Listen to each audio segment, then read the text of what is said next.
4 പേർക്കാണ് ഗുരുതരമായി ഇപ്പോൾ പരിക്കേറ്റിരിക്കുന്നത് എന്നുള്ള വിവരമാണ് പുറത്തുവരുന്നത്. MS അനീഷ് കുമാർ വിവരങ്ങളുമായി ചേരും. അനീഷ്, പാലക്കാട് ദാരുണമായ സംഭവം ഉണ്ടായിരിക്കുന്നു. കുട്ടികൾക്ക് നേരെയാണ് ഈ മാലിന്യ ലോറി ഇടിച്ചു കയറിയത്. എന്തെങ്കിലും പുതിയ വിവരങ്ങളുണ്ടോ? 4 പേർക്ക് പരിക്കേറ്റു എന്നാണ് ഇപ്പോൾ ലഭിക്കുന്ന വിവരം. ഒരാൾ മരിച്ചു. മറ്റെന്തെങ്കിലും വിവരമുണ്ടോ? രഞ്ജിത്ത്, അങ്ങേയറ്റം ദാരുണമായ ഒരു അപകടം തന്നെയാണ് പാലക്കാട് ഉണ്ടായിരിക്കുന്നത്. ആശുപത്രി മാലിന്യങ്ങൾ സംഭരിച്ച് സംസ്കരിക്കുന്ന ഒരു കേന്ദ്രം പാലക്കാട് പ്രവർത്തിക്കുന്നുണ്ട്. അത്തരത്തിൽ ഈ മാലിന്യം സംഭരിച്ചു പോവുകയായിരുന്ന ലോറിയാണ് ഈ വിദ്യാർത്ഥികൾ സഞ്ചരിച്ച വാഹനത്തിന് നേരെ പാഞ്ഞു കയറുന്ന വിദ്യാർത്ഥികൾക്ക് നേരെ പാഞ്ഞു കയറുന്ന ഒരു സാഹചര്യം ഉണ്ടായിരിക്കുന്നത്. 4 വിദ്യാർത്ഥികൾക്കാണ് ഇതിൽ സാരമായ പരിക്കേറ്റിരിക്കുന്നത്. മുണ്ടൂരിലെ യുവനക്ഷത്ര എന്ന കോളേജിൽ പഠിക്കുന്ന വിദ്യാർത്ഥികളായിരുന്നു ഇവർ. ഇതിൽ ഒരു വിദ്യാർത്ഥി മരിച്ചിരിക്കുന്നു. മുഹമ്മദ് ഫർഹാൻ എന്ന ആളാണ് മരിച്ചിരിക്കുന്നത്. ആ വിദ്യാർത്ഥിക്ക് അതിമാരകമായ പരുക്കുകൾ തന്നെ പറ്റുകയും വളരെ പെട്ടെന്ന് മരണത്തിന് കീഴടങ്ങുകയുമായിരുന്നു. മറ്റു കുട്ടികളെ ഇപ്പോൾ ആശുപത്രിയിൽ പ്രവേശിപ്പിച്ചിട്ടുണ്ട്. അവരുടെ ആരോഗ്യനില സംബന്ധിച്ച വിവരങ്ങൾ നമുക്ക് അല്പസമയത്തിനകം ലഭ്യമാവും. എന്തായാലും അങ്ങേയറ്റം ദാരുണമായ ഒരു അപകടം തന്നെയാണ് ഉണ്ടായിരിക്കുന്നത്. അവരെ പെട്ടെന്ന് തന്നെ സമീപത്തുള്ള ആശുപത്രിയിലൊക്കെ പ്രവേശിപ്പിച്ചെങ്കിലും ആ വിദ്യാർത്ഥിയുടെ ജീവൻ രക്ഷിക്കാൻ കഴിയാത്ത ഒരു സാഹചര്യത്തിലേക്ക് തന്നെ കാര്യങ്ങൾ നീങ്ങുകയായിരുന്നു. വലിയ വേഗതയിലായിരുന്നു ഈ ടിപ്പർ ലോറി വന്നിരുന്നതെന്നാണ് നമുക്ക് മനസ്സിലാക്കാൻ കഴിയുന്നത്.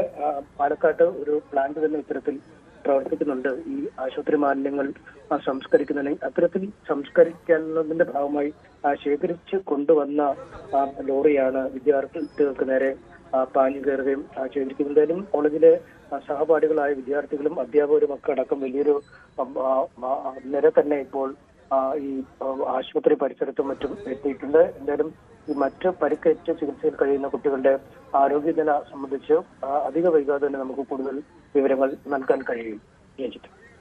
അതാണ് സാഹചര്യം. ഇപ്പോൾ ഏതൊക്കെ ആശുപത്രികളാണ് അനീഷ്? സമീപത്ത് ഒരു ചെറിയൊരു ആശുപത്രി ഉണ്ടെന്ന് പറയുന്നു. മറ്റ് വിദഗ്ധ ചികിത്സ കിട്ടുന്ന ആശുപത്രികളും മറ്റും അടുത്തുണ്ടോ? എന്താണ് അവിടുത്തെ ഒരു പ്രദേശത്തിന്റെ ഒരു പശ്ചാത്തലം? അവിടെ നിന്നും കൂടുതൽ മെച്ചപ്പെട്ട ചികിത്സ ലഭ്യമാകുന്ന മറ്റിടങ്ങളിലേക്ക് അധികം വൈകാതെ കുട്ടികളെ മാറ്റാനാണ് സാധ്യത. ഏറ്റവും സമീപത്ത് തന്നെയുള്ള ഈ എമർജൻസി ട്രോമ കെയർ സംവിധാനങ്ങളൊക്കെ ഉള്ള ഒരു ആശുപത്രിയിലേക്കാണ് മാറ്റിയത്.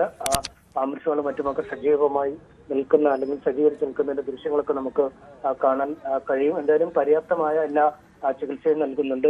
പാലക്കാട് ജില്ലാ ആശുപത്രിയിൽ ആണ് ഇപ്പോൾ അവരെ ജില്ലാ ആശുപത്രിയിലേക്ക് മാറ്റിയിരിക്കുന്നു. ജില്ലാ ആശുപത്രിയിലാണ് അവരിപ്പോൾ ചികിത്സയിൽ ഉള്ളത്. അവരുടെ ആരോഗ്യനില കൃത്യമായി തന്നെ നിരീക്ഷിച്ചു വരുന്നു എന്നാണ് അധികൃതർ വ്യക്തമാക്കുന്നത്. സഹപാഠികൾ അടക്കമുള്ളവർക്ക് വലിയ ഒരു ഞെട്ടൽ തന്നെയാണ്. അപ്രതീക്ഷിതമായ ഈ ഒരു അപകടം ഉണ്ടായതിന്റെ ഒരു ആഘാതം അവർക്കുണ്ട്.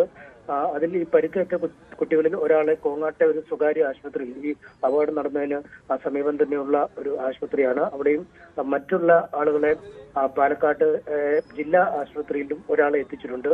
മറ്റു ഉള്ളവരെ പാലക്കാട് സ്വകാര്യ ആശുപത്രിയിലേക്ക് ആണ് മാറ്റിയിരിക്കുന്നത്. മരിച്ച കുട്ടിയുടെ മൃതദേഹം ഇപ്പോൾ ഇതിനകം മോർച്ചറിയിലേക്ക് മാറ്റി കഴിഞ്ഞിട്ടുണ്ട്. അങ്ങനെ ഇപ്പോൾ കൃത്യമായ വിവരങ്ങൾ പ്രകാരം ഒരാള് കോങ്ങാട്ടെ സ്വകാര്യ ആശുപത്രിയിൽ, ഒരാൾ പാലക്കാട് ജില്ലാ ആശുപത്രിയിൽ, ഒപ്പം ബാക്കി 2 പേരെ പാലക്കാട് സ്വകാര്യ ആശുപത്രിയിലും. അത് അത്യാധുനിക സംവിധാനങ്ങളൊക്കെ ഉള്ള ഒരു ആശുപത്രിയാണ് എന്നാണ് നമുക്ക് മനസ്സിലാക്കാൻ കഴിയുന്നത്. ഈ ജില്ലാ ആശുപത്രിയിൽ പ്രവേശിച്ചിരിക്കുന്ന കുട്ടിയുടെ പരിക്കുകൾ അത്ര ഗുരുതരമല്ല എന്ന് നമുക്ക് ആശുപത്രിയിൽ നിന്ന് വിവരങ്ങൾ ലഭിക്കുന്നുണ്ട്. അടിയന്തരമായി ആ കുട്ടിയെ സ്കാനിങ്ങിന് വിധേയമാക്കി. മറ്റ് ആന്തരിക ക്ഷതങ്ങളോ അല്ലെങ്കിൽ മറ്റ് സാരമായ പരുക്കോ ആ കുട്ടിക്ക് ഏറ്റിട്ടില്ല എന്നാണ് നമുക്ക് അറിയാൻ കഴിയുന്ന ഒരു ആശ്വാസമുള്ള വിവരമാണ് ജില്ലാ ആശുപത്രിയിൽ നമുക്ക് നൽകാൻ കഴിയുന്നത്. മറ്റ് 3 കുട്ടികൾ കോങ്ങാട്ടെ സ്വകാര്യ ആശുപത്രിയിൽ, ഒരു കുട്ടിയും 2 പേര് പാലക്കാട്ടെ മറ്റൊരു സ്വകാര്യ ആശുപത്രിയിലുമാണ് ഇപ്പോൾ ചികിത്സ തേടിയിരിക്കുന്നത്. അതിൽ ജില്ലാ ആശുപത്രിയിൽ പ്രവേശിച്ച കുട്ടിയുടെ പ്രാഥമിക പരിശോധനകൾ പൂർത്തിയാക്കി പിന്നീട്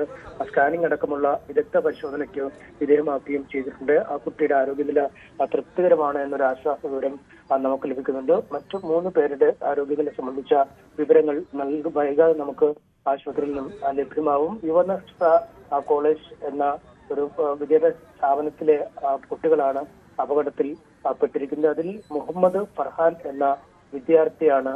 അത് വിദ്യാർത്ഥിക്കാണ് ദാരുണമായ മരണം ഈ അപകടത്തിൽ സംഭവിച്ചിരിക്കുന്നത്. പാലക്കാട് മുണ്ടൂർ 9-ാം മൈൽ എന്ന സ്ഥലത്ത് വെച്ചാണ് അപകടം ഉണ്ടായിരിക്കുന്നത്. ആശുപത്രി മാലിന്യവുമായി വഴി പോവുകയായിരുന്ന ലോറി വിദ്യാർത്ഥികൾക്ക് നേരെ പാഞ്ഞു കയറുകയാണ് എന്നാണ് നമുക്ക് മനസ്സിലാക്കാൻ കഴിയുന്നത്. അപകടം സംബന്ധിച്ച കൃത്യമായ വിവരങ്ങളൊക്കെ ഈ അപകടത്തിൽ നിന്നും രക്ഷപ്പെട്ട കുട്ടികളിൽ നിന്നും പിന്നീട് മനസ്സിലാക്കാൻ കഴിയുകയും ചെയ്തു. എന്തായാലും ഒരു കുട്ടിക്ക് ദാരുണമായി തന്നെ ജീവൻ നഷ്ടമായിരിക്കുന്നതാണ് ഈ അപകടത്തിലെ ഏറ്റവും വേദനാജനകമായ. സനീഷ് കുമാറാണ് വിവരങ്ങൾ പങ്കുവച്ചത്. പാലക്കാടാണ് ഈ ദാരുണമായ സംഭവം നടന്നത്.